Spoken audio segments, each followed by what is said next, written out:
नमस्कार व्यूअर्स, मैं हूं अमीश देवगन और आप देख रहे हैं देश का सबसे लोकप्रिय प्रभावी कार्यक्रम आर पार। और आज का आर पार बहुत खास है क्योंकि आज का आर पार एक स्पेशल ब्रॉडकास्ट है, क्योंकि ये एपिसोड 1 घंटे का नहीं 1.5 घंटे का होने वाला है। बिहार में विपक्षी गठबंधन की तरफ से बार बार पिछड़ा वोट बैंक साधने का दाव चला जा रहा था, लेकिन चुनाव की घोषणा के बाद आज पहली बार बिहार में रैली करने पहुंचे देश के प्रधानमंत्री ने विपक्ष पर के नेले पे तेला मार दिया। समस्तीपुर में अपनी रैली से पहले प्रधानमंत्री नरेंद्र मोदी ने बिहार के जननायक कर्पूरी ठाकुर के गांव पहुंचे और वहीं से चुनावी शंखनाद करते हुए कहा कि विपक्षी गठबंधन वाले जननायक की उपाधि भी चोरी करने में जुटे हुए हैं और बिहार की जनता कर्पूरी बाबू का यह अपमान कभी बर्दाश्त नहीं करेगी। इसके बाद प्रधानमंत्री मोदी ने विपक्षी गठबंधन को लठबंधन बताते हुए कहा कि ये लोग सिर्फ और सिर्फ लठ चलाना जानते हैं। प्रधानमंत्री मोदी ने लालू परिवार को बिहार का सबसे भ्रष्ट करप्ट परिवार और गांधी परिवार को देश का सबसे भ्रष्ट परिवार बताया और बोला ये तमाम लोग बेल पे बाहर हैं, सोचिए ये क्या हश्र करेंगे बिहार का। इस बीच तेजस्वी यादव ने बिहार के चुनाव में बिहारी वाला मुद्दे से गर्दा उठा रखा है। वो कह रहे हैं कि बिहार को बाहरी नहीं बिहारी ही संभाल सकता है। सवाल है कि बिहार के चुनाव में आखिर बाहरी है कौन। आज इन्हीं तमाम मुद्दों पर मेरे युवा मित्रों के बीच, जनता जनार्दन के बीच होगी देश की सबसे बड़ी पॉलिटिकल मैच। तो स्वागत है आपका आर पार के इस बेहद खास बिहार स्पेशल में।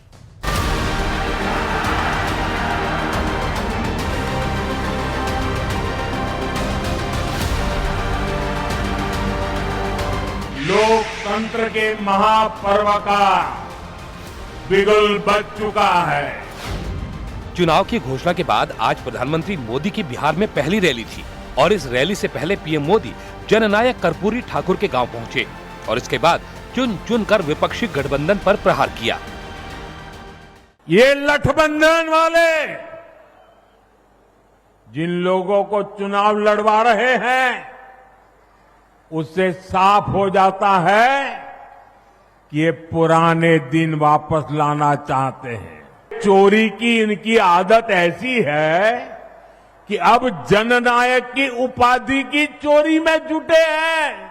बिहार के लोग जननायक कर्पूरी बाबू का ये अपमान कभी नहीं सहेंगे। विपक्षी गठबंधन नीतीश कुमार पर भी डोरे डालने का प्रयास कर रहा था, तो आज नीतीश कुमार ने भी महागठबंधन को दो टूक जवाब दे दिया। जानते हैं 2 बार गलती हुआ था, हमने तो देखा सब गड़बड़ है उसको हटा दिया और कहा जहां से हम लोगों का शुरू हुआ वही रहेगा, कभी बाएं दाएं इधर नहीं होगा, कोई इधर से उधर नहीं। इसके बाद तेजस्वी ने भी नीतीश कुमार को जवाब दिया और चुनाव में बाहरी वाला एंगल लेकर आ गए। लेकिन चाचा जी का स्वभाव आप लोग जानते हैं, होने से होने उनको हाईजैक कर लिया चाचा जी को। हम बिहारी हैं, हम लोग डराए वाला नहीं है, बाहरी से डराए वाला है। बिहार को बिहारी चलाएगा कि बाहरी चलाएगा। एक बात तो तय है, नीतीश कुमार जी को अमित शाह और भाजपा के लोग दोबारा मुख्यमंत्री बनाने नहीं जा रहे हैं। इसी शहाबुद्दीन के बेटे को रघुनाथपुर से फिर से एक बार लालू ने खुद टिकट देने का काम किया है, मगर मैं सिवान वालों को कहने आया हूं, अब नरेंद्र मोदी और नीतीश कुमार का राज है। 100 शहाबुद्दीन आ जाए, किसी का बाल बांका नहीं हो सकता। बिहार में एक और मुद्दा गर्म है। यादव समाज से आने वाले तेजस्वी को सीएम फेस बनाया गया। मल्लाह समाज से आने वाले मुकेश सहनी को डिप्टी सीएम फेस बनाया गया। अब ओवैसी की पार्टी कह रही है कि विपक्षी महागठबंधन मुस्लिमों को सिर्फ वोट बैंक की तरह इस्तेमाल कर रहा है। 2% वाला उप मुख्यमंत्री बन सकता है, मगर 19% वाला मुसलमान का अता पता ठिकाना नहीं है। वो क्यों नहीं बन सकता? क्या मुसलमान सिर्फ दरी बिछाएगा? क्या मुसलमान सिर्फ आपको वोट देने के लिए है? तो आज बिहार चुनाव के बढ़ते तापमान पर जनता के बीच होगी देश की सबसे बड़ी बहस। चलिए आज की बहस का एजेंडा क्या है उससे आपका परिचय करा देते हैं। विपक्षी गठबंधन के लिए मुसलमान सिर्फ वोट बैंक है। पहला एजेंडा, क्या कांग्रेस ने क्षेत्रीय दलों के आगे पूरी तरह से घुटने टेक दिए हैं क्योंकि 19 सीटों वाला सानी डिप्टी सीएम हो रहा है और 61 सीटों वाली कांग्रेस को कोई पद नहीं है। तीसरा महत्वपूर्ण, क्या एनडीए के सीएम उम्मीदवार नीतीश कुमार ही हैं और आज हम एनडीए के 2 घटक दलों को इसमें आमने सामने खड़ा करेंगे। और मेरे साथ जनता जनार्दन है, उनका अभिनंदन है जोरदार तालियों के साथ। मेरे साथ तमाम प्रवक्ता नेता मौजूद हैं, एक्सपर्ट मौजूद हैं, जोरदार तालियों के साथ स्वागत करिए। प्रदीप भंडारी का प्रवक्ता भारतीय जनता पार्टी, नीरज मिश्रा प्रवक्ता कांग्रेस पार्टी, शोएब जमाई नेता एआईएमएम और दिल्ली प्रदेश अध्यक्ष हैं, सतीश के सिंह वरिष्ठ पत्रकार, एके वाजपेयी एनडीए के घटक दल महासचिव एलजेपी। मेरे साथ इस चर्चा के अंदर जुड़ रहे हैं राजकुमार भाटी, समाजवादी पार्टी के नेता और सीनियर लीडर। आप तमाम लोगों का स्वागत है। तो प्रदीप भंडारी, शुरुआत आपसे करते हैं, 50 सेकंड का वक्त आपका है। क्या तेजस्वी के ऐलान ने गेम को बदल दिया या फिर आप मुसलमानों की चिंता ज्यादा कर रहे हैं? अमीश जी, तेजस्वी यादव के ऐलान के बाद हम ये सुनिश्चित कह सकते हैं कि हमारी सीटें भी बढ़ेंगी, वोट भी बढ़ेगा, क्योंकि तेजस्वी यादव जो है वो लालू परिवार की लेगेसी को आगे ले जाने वाले हैं और वो जंगल राज की लेगेसी है। ये देखिए, शहाबुद्दीन का बेटा ओसामा, जिसके समर्थक कहते हैं कि अगर लालू प्रसाद यादव और तेजस्वी यादव की सरकार आ गई तो वो सिवान और बिहार को जला देंगे। ऐसे लोगों को अगर आप वोट देना चाहते हैं तो वापस से जंगल राज की स्थिति में जाना चाहते हैं। बिहार का युवा जानता है उसको जंगल राज नहीं, सुशासन वाले 14% ग्रोथ करने वाले प्रधानमंत्री नरेंद्र मोदी और नीतीश कुमार चाहिए। इसीलिए इनके ऐलान के बाद सीटें भी बढ़ेंगी, वोट शेयर भी बढ़ेगा, क्योंकि ये आपस में एक दूसरे से लड़ रहे हैं। अमीश जी, आप राहुल गांधी का ट्विटर हैंडल उठा के देखिए, जब से तेजस्वी यादव का नामांकन को अनाउंस किया है, राहुल गांधी ने एक ट्वीट तक नहीं किया है तेजस्वी यादव को बुलाते हुए। तो कांग्रेस और आरजेडी ग्राउंड पे आपस में लड़ रही है, हम जनता के लिए लड़ रहे हैं। जी, मैं सीधा रुख करता हूं राजकुमार भाटी का। राजकुमार भाटी, जिस तरह से प्रधानमंत्री मोदी ने प्रचार किया और कहा कि बिहार का सबसे भ्रष्ट परिवार लालू यादव का परिवार है और सीधे तौर पे बोला है कि विपक्षी तो जननायक की भी उपाधि चोरी करने में लगे हैं। आज जो प्रधानमंत्री श्री नरेंद्र मोदी जी ने कर्पूरी ठाकुर के प्रति चिंता जाहिर की है, कोई मुझे ये बता दे कि अब से पहले मोदी जी के नाम मुंह से कर्पूरी ठाकुर का नाम कब सुना गया था? कर्पूरी ठाकुर इस देश के गरीब, पिछड़ों, दलितों के नेता माने जाते हैं। कर्पूरी ठाकुर ने पहली बार स्वतंत्र भारत में पिछड़ी जातियों के लिए आरक्षण लागू किया था और जब आरक्षण लागू किया था बिहार में, तब इन्हीं की पार्टी जो जनसंघ होती थी उस समय, आरएसएस और जनसंघ के लोगों ने नारे लगाए थे भद्दे भद्दे, कर्पूरी ठाकुर वापस जाओ, उस तरह लेके बाल बनाओ। ये इनकी सोच पिछड़े और दलितों के प्रति है।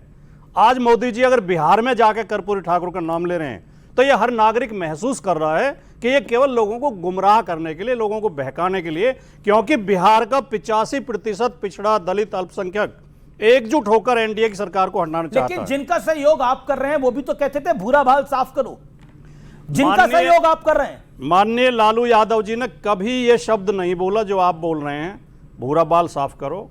ये उनके एक मंत्री ने सफाई दी थी एक मीटिंग में कि बीजेपी के लोग ऐसा दुष्प्रचार कर रहे हैं और उसी की क्लिप काटकर बीजेपी ने चला दी। लालू यादव ने अपने मुंह से कभी ये नहीं बोला कि भूरा बाल साफ करो। ये फर्जी आरोप है उनके ऊपर। और ये नहीं, जो लोग जी आप बोलिए, लालू यादव की सामाजिक पृष्ठभूमि के कारण उनसे चिढ़ते हैं, वो लालू यादव के ऊपर तरह तरह के आरोप लगाते हैं। आपने कहा सबसे भ्रष्ट परिवार का आरोप तो सिद्ध हुआ लालू यादव। आपने कहा सबसे नहीं, आरोप तो तब सिद्ध होंगे अगर मोदी जी के कई कामों के हम जांच की मांग कर रहे हैं। अरे पर कन्विक्शन मोदी के राज में नहीं हुआ, लालू यादव का कन्विक्शन मोदी के राज से पहले हो गया। मेरी बात तो सुना, जैसे इलेक्टोरल बॉन्ड है, जैसे पीएम केयर फंड है, जैसे राफेल का सौदा है, अगर इनकी कोई जांच करेगा तो ये लोग भी जेल जाएंगे। लेकिन जांच कौन करेगा? जब हमारी सरकार आएगी तब जांच होगी। अमीश जी, इन्होंने बोला महान कर्पूरी ठाकुर जी की बात हमने कब करी? भारत रत्न महान कर्पूरी ठाकुर जी को देने वाली सरकार प्रधानमंत्री नरेंद्र मोदी जी की सरकार है, ना कि कांग्रेस पार्टी। और ये पहली बात। दूसरी बात, 2 बार कर्पूरी ठाकुर जी चीफ मिनिस्टर बने थे, दोनों बार जनसंघ ने समर्थन करा था। Point number 2। पॉइंट नंबर 3 मैं पूछना चाहता हूं, ये सुप्रिया श्रीनेत का ट्वीट है जो जननायक राहुल गांधी को कहती है, तो कांग्रेस बता दे जननायक बिहार का सिर्फ एक ही है, महान कर्पूरी ठाकुर जी। क्या राहुल गांधी जननायक है कि कर्पूरी ठाकुर जी है? क्या राहुल गांधी जननायक है या कर्पूरी ठाकुर जननायक है? अमीश जी, क्योंकि कल से छठ का महापर्व शुरू हो रहा है तो सभी दर्शकों को छठ महापर्व की शुभकामनाएं।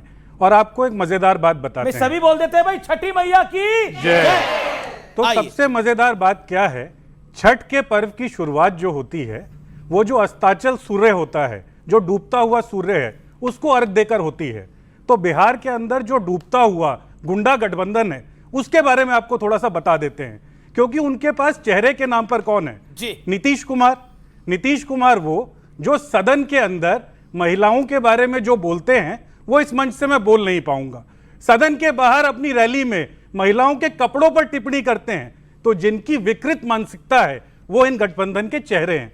उसके बाद जो दूसरा चेहरा ये नरेंद्र मोदी जी की पार्टी भाजपा के पास है, वो 7वीं फेल नकली पीएचडी लेकर घूमने वाले और नरसंहार के आरोपी ऐसे एक व्यक्ति को बनाया गया है। तो सामने आपके एक ऐसा गठबंधन जिसके अंदर सब कुछ डूबता जा रहा है, और दूसरी तरफ एक ऐसा गठबंधन जिसने 17 महीने के अंदर उगते हुए सूरज की पहली किरण दिखाई। लेकिन छठ में पूजा डूबते हुए सूरज की होती है। जी बिल्कुल होती देखिए, है। अब आप देखिए ये है बिहार में। बिहार में कुछ तो अलग है अमीश जी, बिहार में कुछ तो अलग है। और जननायक वाले सवाल पर आप कन्नी काट रहे हैं। नहीं मेरा आपने देखिए इतनी शानदार टोपी डाली हुई है, इसके लिए आपका साधुवाद। मैं आपसे प्रश्न पूछ रहा हूं, जननायक कौन है पब्लिक के सामने, राहुल गांधी या कर्पूरी बाबू? बताइए जवाब। अमीश जी, वैसे तो ये टोपी नहीं, ये मिथिला का पाग है। बिल्कुल। और ये मैंने इसलिए आज पहना है क्योंकि कल उत्तर प्रदेश से गई हुई एक महिला विधायक जो वाचाल है,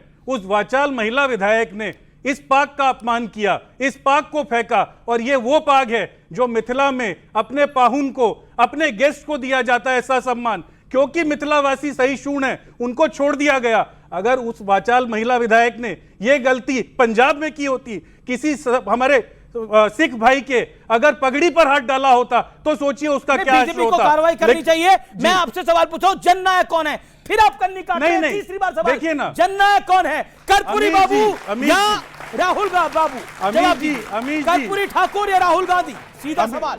अमीश जी, देखिए ना, जननायक कौन है मैं आपको बता देता हूं।